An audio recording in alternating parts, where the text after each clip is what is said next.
Buenos días. Hoy quiero hablarles sobre los límites que nosotros los peruanos tenemos para alimentarnos bien. Límites que están condicionados a una serie de aspectos que permitirán, digamos, que al entenderlo, al comprenderlo, al raciocinarlo, tengamos la suficiente capacidad de pensar que tenemos más de 200 razones para cambiar el Perú. Pues veamos,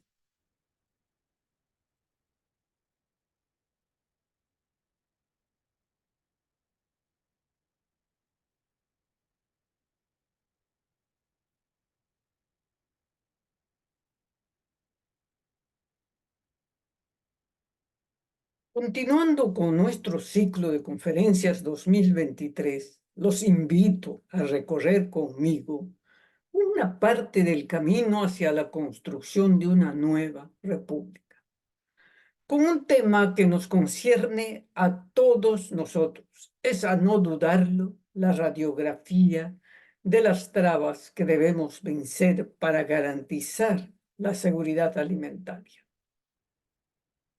Sabemos que en el Perú, después de la pandemia, tenemos una inseguridad alimentaria que vencer para garantizar, lógicamente, una buena alimentación. Describiremos que es el resultado de un proceso de colonización de siglos que imperceptiblemente se ha instalado entre nosotros. Tal vez para crear una población masivamente vulnerable, fácil de manejar, intimidar o dominar. Sabemos, por lógica común, que los alimentos representan poder. En consecuencia, esto está dentro de las 200 razones y más para cambiar y construir el futuro del Perú. ¿Cuál es nuestra realidad? Somos 33 millones de peruanos que deberíamos acceder a comer y disfrutar de alimentos sanos, ricos en nutrientes, vitaminas y minerales. Se estima que para el 2050 tendremos una población del orden de 39 millones de habitantes, caracterizada por la disminución de la población infantil, cuya tasa de natalidad descenderá en el 2050 a 1,7 hijos por mujer. Mientras que habrá un incremento de la población mayor que se estima llegará a 9 millones de personas, con una esperanza de vida de 78 a 80 años. Según Naciones Unidas, esto se considera como una de las transformaciones sociales más significativas del envejecimiento en esta época. Recogiendo información de la FAO y de organismos nacionales pertinentes, estableceremos el primer límite, que es la malnutrición. 5 de cada 10 personas no tienen aún acceso a una alimentación nutritiva en el Perú.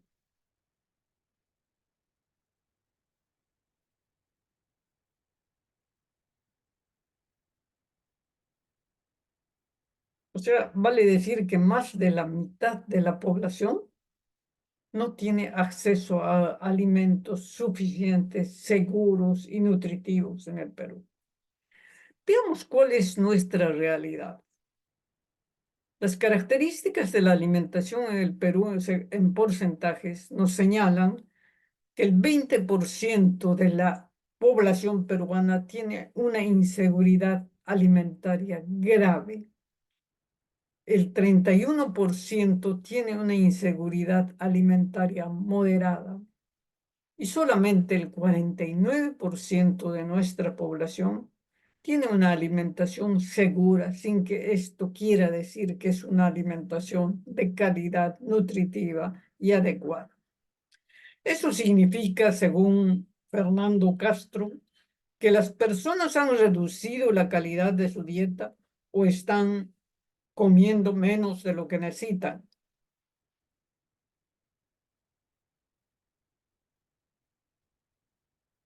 El segundo límite que vamos a establecer es la calidad de alimentación.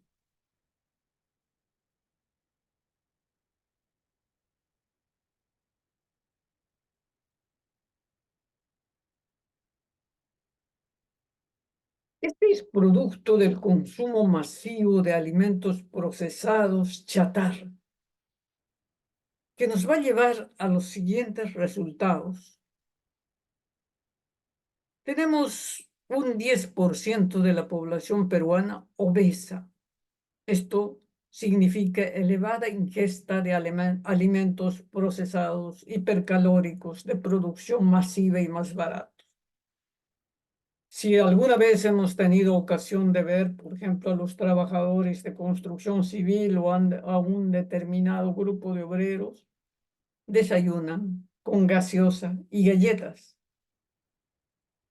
Por ejemplo, es un ejemplo. Tenemos el 30% de nuestra población con sobrepeso, exceso de consumo de carbohidratos y también acá tenemos que hablar del cambio de patrón alimenticio. Solo el 60% de la población registra una alimentación nacional, aun cuando registra carencia de nutrientes. Esto significa que supermercados, industria y Estado mantienen una alianza destinada a la producción, comercialización y consumo de alimentos ultraprocesados e hipercalóricos.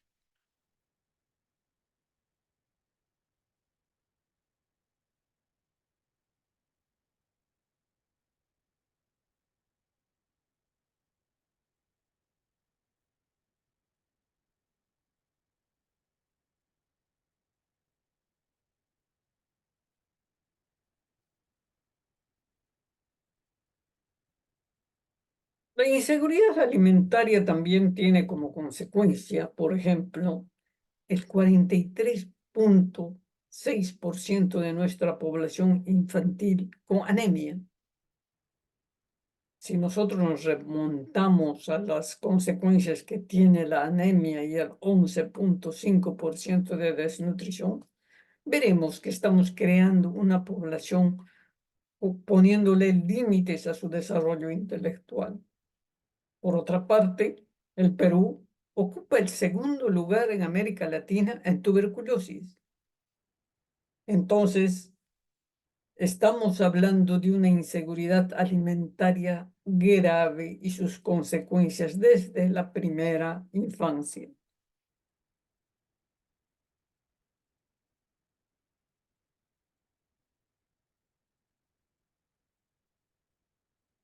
Es menester señalar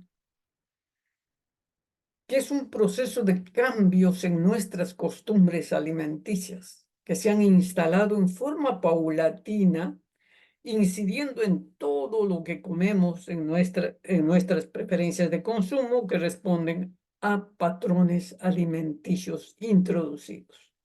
Veamos qué comemos los peruanos. Normalmente arroz, maíz, trigo y similares, cebada, las harinas más consumidas de trigo, harina de otros cereales y harina de menestras, el pan, las galletas, las pastas, los productos de panadería. En las zonas urbanas generalmente consumimos carne de pollo, que por otra parte es una de las carnes más contaminadas, que ocupa el primer lugar, mientras que la de cerdo, la de res, la de carnero ocupan lugares sucesivamente posteriores. En la sierra tendríamos más el consumo de carnero, la alpaca, el cabrito, el cuy, el mono, el venado. Y de aves, en algunos casos consumimos pato, pavo, codorniz.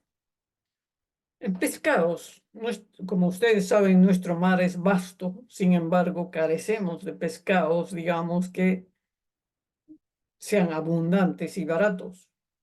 Tenemos pescados de mar, de río, mariscos secos y salados.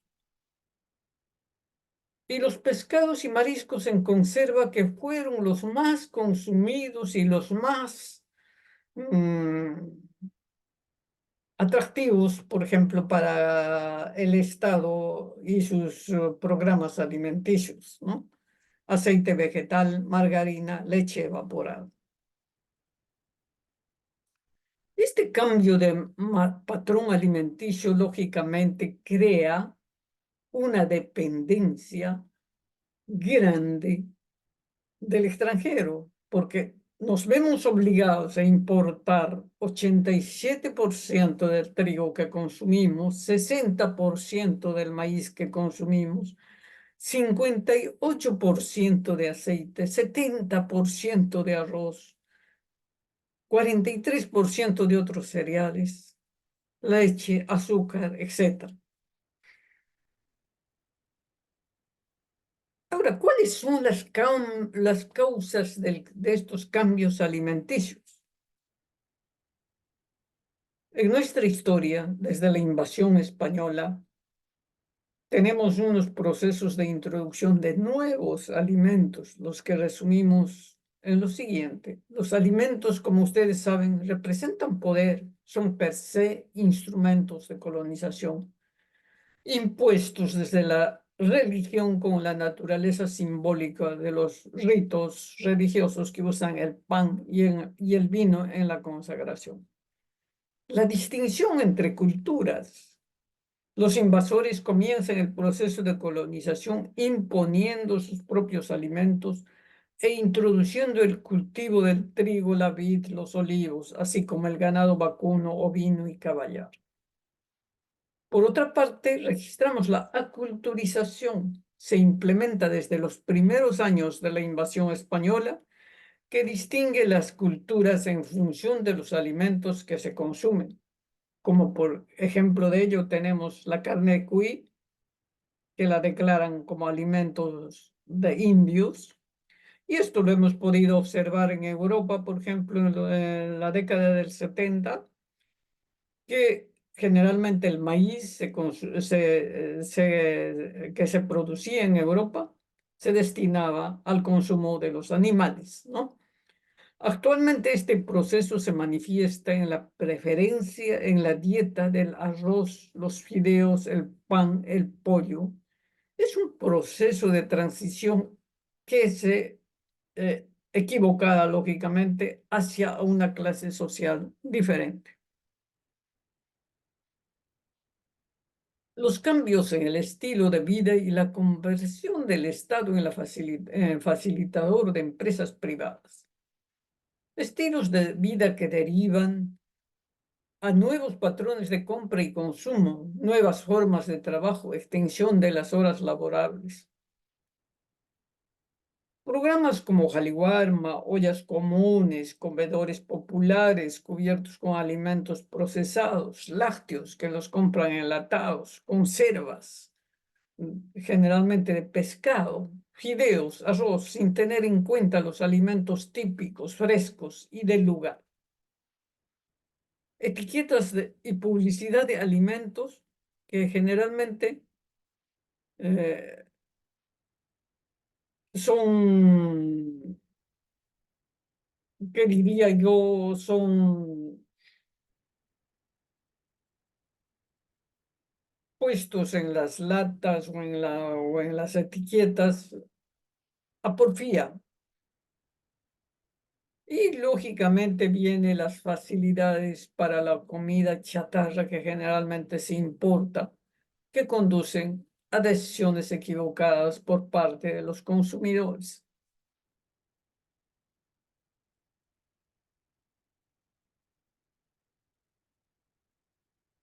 El tercer límite que vamos a establecer es la pérdida de alimentos que generalmente se llevan a cabo en los procesos de empaque, producción y consumo. En el Perú se pierde el 47,6% de alimentos. Esto equivale a 12.800 millones de toneladas de alimentos. ¿En qué aspecto se pierde? Se pierde en la producción agrícola el 25%.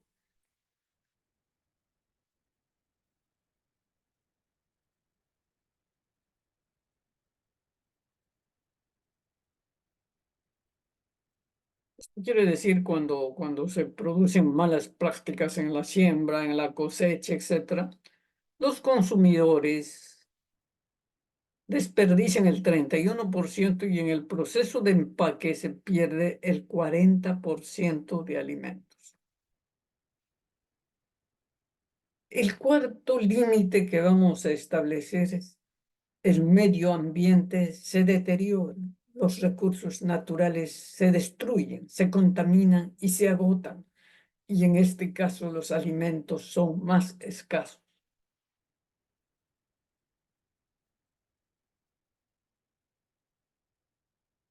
¿Qué es lo que pasa en el Perú? Hay una sobreexplotación de recursos forestales en 60% del territorio. Consecuentemente, emanación de gases de efecto invernadero, y en este caso, digamos, crímenes a los defensores del medio ambiente, que es una constante todos los años, especialmente a líderes de comunidades nativas. Por otra parte, tenemos la minería legal e ilegal sin control adecuado por parte del Estado, sin ningún tipo de control o restricción social o ambiental. Se dice que hay restricciones cuando se van a otorgar o se van a dar permiso para el inicio de las actividades mineras. Sin embargo, esta no se controla adecuadamente y mucho peor cuando se trata de la minería ilegal. Genera en consecuencia la eliminación de vegetación, tala y quema de bosques, además de contaminar las aguas, el aire, las tierras cercanas a dicha actividad. El otro aspecto es, y esto lo tenemos bien claro en las ciudades del Perú, especialmente en Lima, un crecimiento desproporcionado de zonas urbanas, sin planificación alguna en la gestión, recolección y eliminación de residuos. Más del 54% de estos residuos se tiran al mar, a los ríos, originando contaminación del medio ambiente. Últimamente, desde el año 2000, hemos tenido una sustitución enorme de la agricultura tradicional a la agricultura industrial. Esto quiere decir que hemos preferido la mm, producción y exportación de espárragos, arándanos y otros de forma intensiva, en gran escala, con el consiguiente uso de fertilizantes y pesticidas, uso de combustibles fósiles para la siembra y la cosecha, con grave contaminación del agua y el medio ambiente. Entonces, llegamos a la conclusión de que los recursos naturales se contaminan, incluido el mar. Hay una sobrepesca para la producción de harina de anchoveta, presencia en el mar de grau de buques factoría que depredan y contaminan recursos mineros. Sin control, en este caso, no tenemos marina mercante que los controle o realmente una marina, una fuerza militar que controle el mar. Y hay una defectuosa gestión de los desechos y una permeable política del Estado. Finalmente, una falta de conciencia de la población y una errática política de gestión pública respecto a la protección del medio ambiente. Prevalece el mercantilismo. El problema cobra relevancia por ser Perú uno de los países con mayor biodiversidad del mundo. La cantidad de especies animales y vegetales amenazados por la contaminación, deforestación y destrucción del hábitat natural se eleva a miles.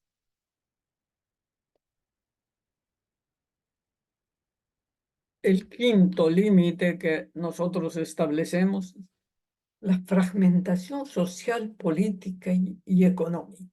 Un país sin metas, objetivos, estrategias y visión de futuro, lógicamente que está destinado al fracaso permanente. En esto nosotros razonamos que la unidad con conocimiento y actitud de cambio también es poder, así como la fragmentación realmente es una debilidad. La incorregible necesidad de nuestros líderes y tal vez de cada uno de nosotros como miembros de la sociedad, que somos incapaces de dialogar como parte de un proceso de aproximaciones que nos lleven al consenso sobre el país que queremos, sobre las metas y objetivos y estrategias que queremos.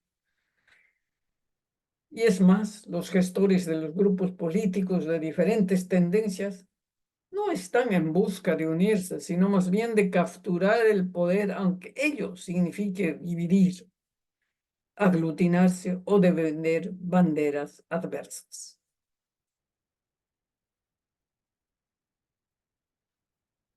Todos sabemos que la alimentación es poder y que para salir del marco de la inseguridad alimentaria y los factores que la causan, es indispensable modificar el sistema de alimentación, orientándonos a una alimentación sana que reduzca el impacto en el medio ambiente y que a su vez garantice la disminución de tasas de desnutrición, anemia, tuberculosis, diabetes, obesidad, personas que sufren del corazón y otras. Es una cuestión de alimentación sana. No es cuestión de lápiz y papel o un decreto. Ello implica cambios de estructuras. No se puede, pues, modificar el sistema alimenticio sin transformar estructuras. Reducir la dependencia de alimentos importados, retomar el consumo de alimentos nativos, ir hacia una alimentación sana, disminuir el consumo de alimentos ultraprocesados y chatarra, reducir el impacto del medio ambiente en el agro, la industria, la minería, la pesca y otros, reducir las emisiones de gas invernadero.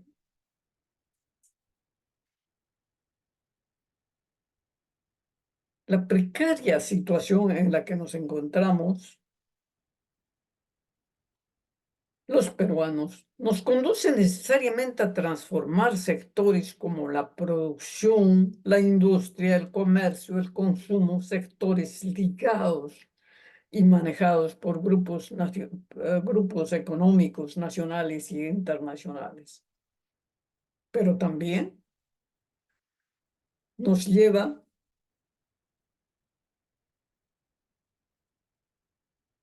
a las normas establecidas por tratados internacionales, pero también las normas establecidas por el comercio internacional, la geopolítica y las costumbres alimenticias que tenemos. Entonces, el consenso es producto de una democracia deliberativa inteligente con metas y objetivos nacionales. El consenso respecto al futuro es el poder de las masas organizadas en torno a objetivos de cambio y bienestar de las mayorías. Del uso y destino de nuestros recursos naturales, traza la ruta de cambio y el proyecto país.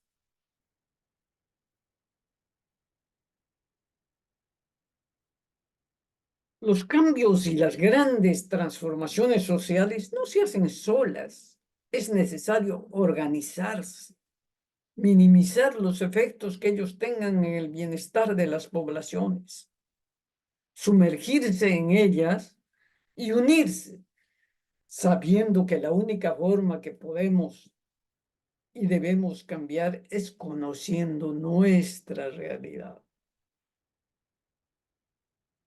Entonces, es caminar juntos, sabiendo dónde vamos y qué tendremos como país. Estamos convencidos definitivamente que en las condiciones actuales la única y verdadera solución de bienestar y desarrollo es el cambio de estructuras producto del consenso y la planificación. O sea, acá no podemos improvisar.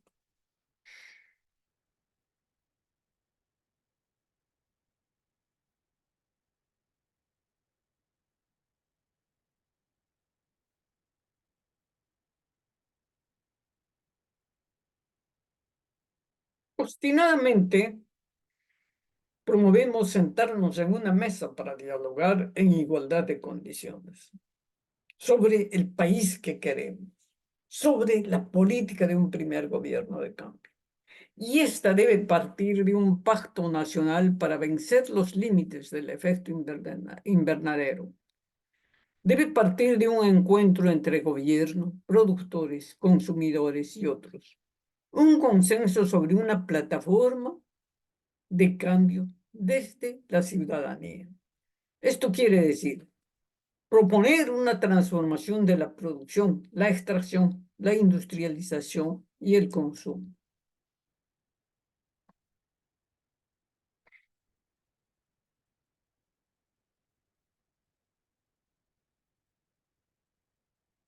Esto para transformar la salud, el medio ambiente y la alimentación que requerimos, necesitamos modificar, como hemos dicho, la producción, la transformación, crear una industria nacional que no tenemos, la forma en que se comercializa y la forma en que se consume.